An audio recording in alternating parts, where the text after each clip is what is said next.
Hi, I'm Sue Elliott. And I'm Ed Holen. Welcome to this very special edition of Informing Families.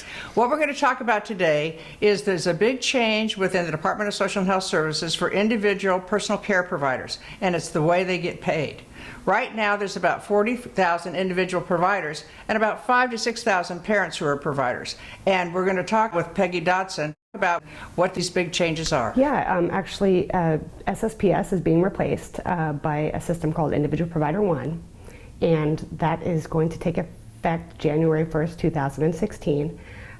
Welcome packets have gone out to approximately 40,000 providers, and that welcome packet has information about the new system, including direct deposit forms. So if an individual provider has direct deposit with SSPS today and they wish to continue, they'll have a form that they'll need to update, as well as they can call the call center, which is located in SeaTac, Washington, and has 55 bilingual staff to assist individual providers. Or they can choose to go online, or they can download their smart app on their smartphone.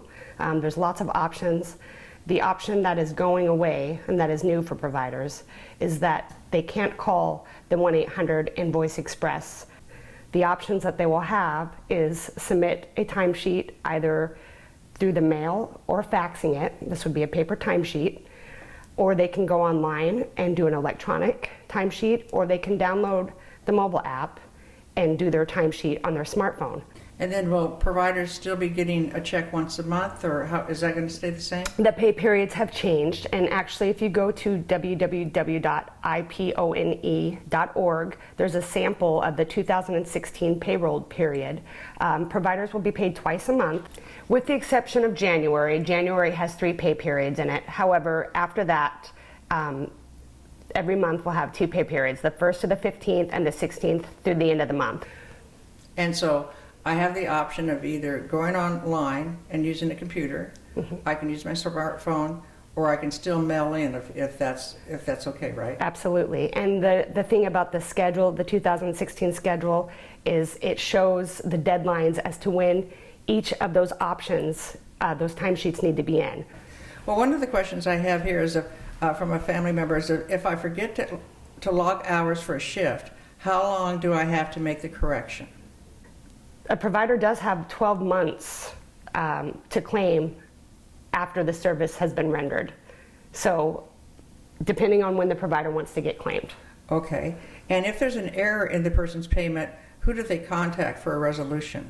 They'll call the call center, and the call center is going to help them finish whatever it is that they need to do.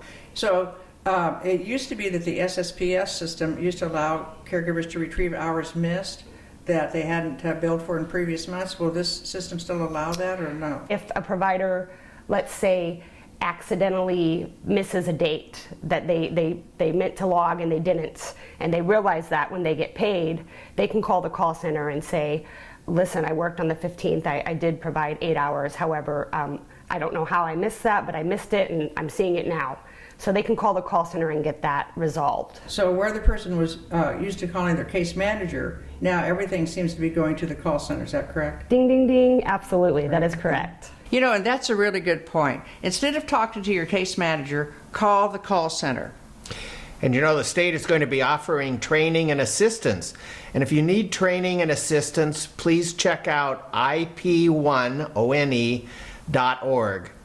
And we'll continue to provide you ongoing information at our website, www.informingfamilies.org.